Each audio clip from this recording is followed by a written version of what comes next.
your people vote for my civil rights bill, or you vote with the segregationists and the country goes up in flames. Debuting on May 21st on HBO, the over 2-hour Jay Roach-directed All the Way begins with the brutal assassination of JFK in Vice President Lyndon Baines Johnson's native Texas, and then thrusts a man who long thought he should be president into what he calls an accidental presidency.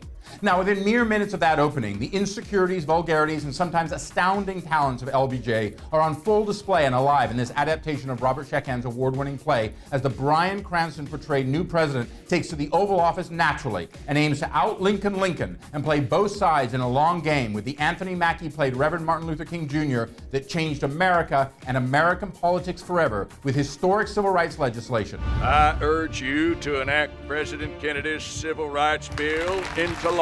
Like its recent HBO film's predecessor, Confirmation, All the Way is eminently timely, and obviously intentionally so.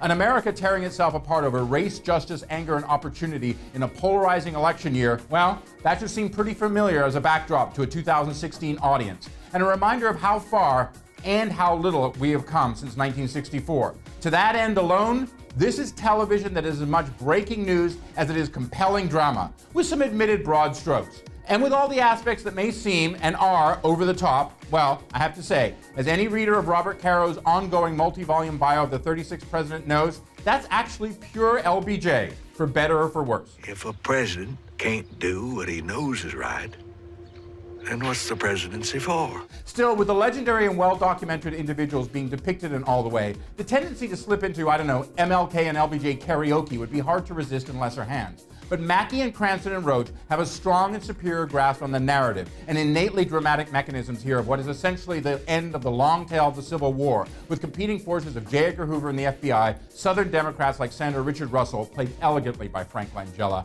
liberals like the Bradley Whitford portrayed future V. Hubert Humphrey, Republicans and divisions within the civil rights movement pulling at both MLK and LBJ, and the loving First Lady Lady Bird Johnson, played to a T by Melissa Leo. What are you fighting for, darling? In your heart. That's what the people need to hear. Now, towering actors such as Michael Gambon and Tom Wilkinson have tackled the giant figure of Lyndon Johnson. But you don't need to brandish his Tony Award for the 2014 Broadway version of All the Way to see that neither has captured the morality nor the muscle of the man like Cranston in another high in a career of surprises and surges.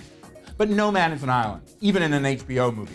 And All the Way's tale of the historic Civil Rights Act of 1964, fatal violence in Mississippi, and the fight for African Americans to vote and more on the same screen with an outstanding Mackie as Dr. King. Put it this way, Mackie's Falcon flies in the about-to-open Captain America Civil War, but here he soars in a performance that skillfully paints the man within the icon in one of his many defining moments. With Roach's unadored and solid hand behind the camera, the unlikely partners of MLK and LBJ, the politician and the preacher, weave a masterful strategy of procedural power and patronage to get their goal.